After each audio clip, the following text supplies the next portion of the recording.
For this reason, let us spend a merciful time to ask ourselves a question. This is how I'm going to begin. By asking ourselves a question. Wallah, it is the mercy of Allah that He has allowed us to analyze and to ask ourselves questions before we die. To judge ourselves before Allah judges us.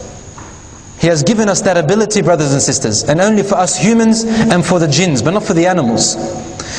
So utilize this brain, this mind, this frontal lobe at the front of our heads, this frontal lobe, which can sin or do good deeds. I call it frontal lobe because the animals don't have a frontal lobe. The frontal lobe is responsible for analyzing and questioning and thinking. But the animals, they cannot think about this. So let us question ourselves. I want each one of you, brothers and sisters, right now, as you are sitting in your chairs, young or old, without thinking about the person beside you, without thinking about your parents or your family or your brothers and sisters out there, without thinking about a person whom you think is non-religious, I want you for this few minutes to think about yourself. Yourself. Just by yourself. Ask yourself this following question. Just to you. Within your mind. And then try to answer it. Are you ready? The question is, my brothers and sisters, what is your priority in life? What is your most important thing that you want to achieve? What is it that you love the most? What is it? Ask yourself that question. What is it that I love the most? What is it that I want? What is it that I prioritize? Make it more important than anything else. That when, make it easier for you, that when I'm at work, or when I am studying, or when I am doing something for myself, or whatever, trading, selling, whatever I'm doing, that's meant to be important. What is it that I will actually put above that? What is it that you prioritize? Be careful now. Because your answer in your head has to be sincere. You have to be honest. Don't be hypocritical, brothers and sisters. Think about it deeply. And when you think about it, use some proofs that could convince you that this is really what you prioritize in life. Whatever your answer is. Because, my brothers and sisters, analyze this carefully. Whatever you prioritize, whatever you love the most, it means that that's the thing which you occupy your life generally in working towards. It is the thing which, if you are at home, it's still important. You are working, you will stop your work for it. Whatever you are doing, if you are praying,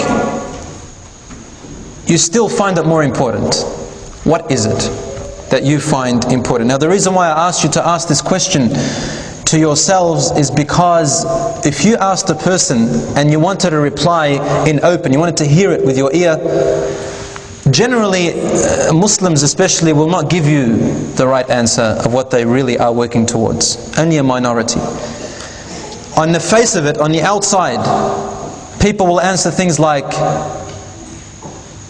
well, to please Allah subhanahu wa ta'ala. This is what I find more important in my life. Or they say, to work towards paradise, to work for the hereafter.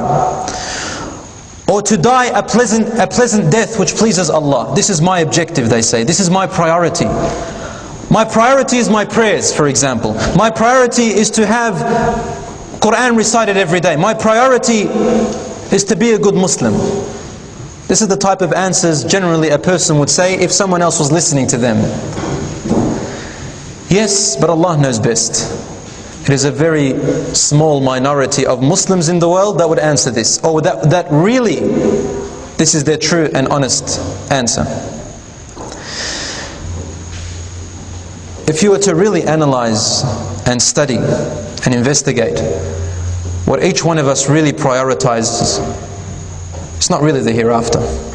Be honest to yourself. It's not really pleasing Allah subhanahu wa ta'ala. It's not really loving to please Allah really.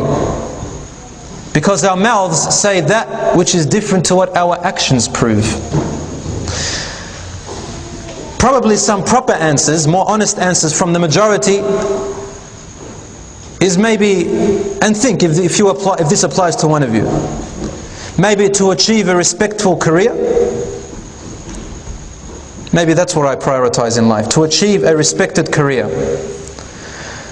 Maybe to prepare my future, work towards buying a house, getting married and living in it, and that's, working towards it, retiring at 35, this is my priority. Maybe some people find education as being the most priority. We're talking about the best thing which you really want, the greatest priority before anything else. Maybe to be rich, money, to gather a lot of money, to have a nice car one day. I want to drive that Ferrari one day. I want to drive a Jaguar one day. I want to work towards that. Some of them will probably to have a great name in the community, to have a great name. And I've heard this many times before. Brothers out there back in Melbourne, I remember this particular brother, he's sitting there smoking a cigarette and very depressed. And he's saying, you know what, one day I'm going to get myself a name. That's what's occupying his mind, subhanallah. Some people prioritize to be respected. They want people to fear them, to respect them. Or some people just plainly don't prioritize anything whatsoever. They just don't know. And some find it too much to think about. Just too much, wasting our brain cells about it, so they get exhausted. And so they say, we'll see what happens. We'll live our day to day and see we'll decide later on what is more important to us. My brothers and sisters, generally, the honest answers around, and we have to say the truth, is that we really work for this life more than what we work for the hereafter. This is the truth. We love the adornments of this life more than the hereafter. Brothers and sisters, come on. The money is in front of you. The pearls, the precious adornments of the world are in front of us. Why not? We work towards this dunya more than what we work for the hereafter. Wallah, if you say to a person, but you are going to die one day, they believe it, they know it. Really, that's the sad thing. You talk about hellfire, they know it, it's going to come. Judgment day, they believe in it. Jannah, they believe in it. But how often do they pray? How fast do they pray? Because they've got some important things to go to.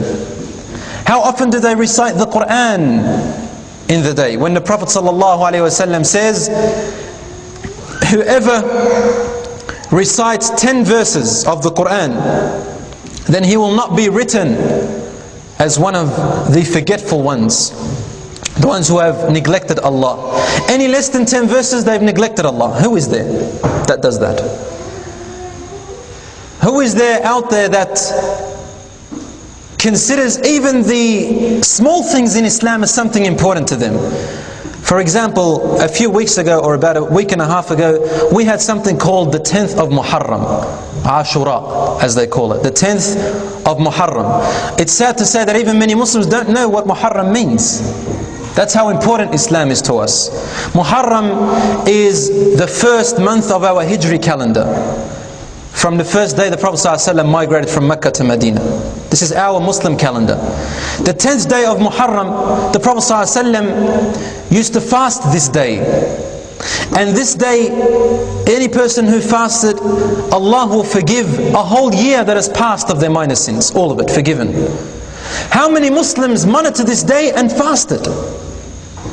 Do you monitor it? Many Muslims find it as superficial, something which is not very important. And so they neglect this single day, for example.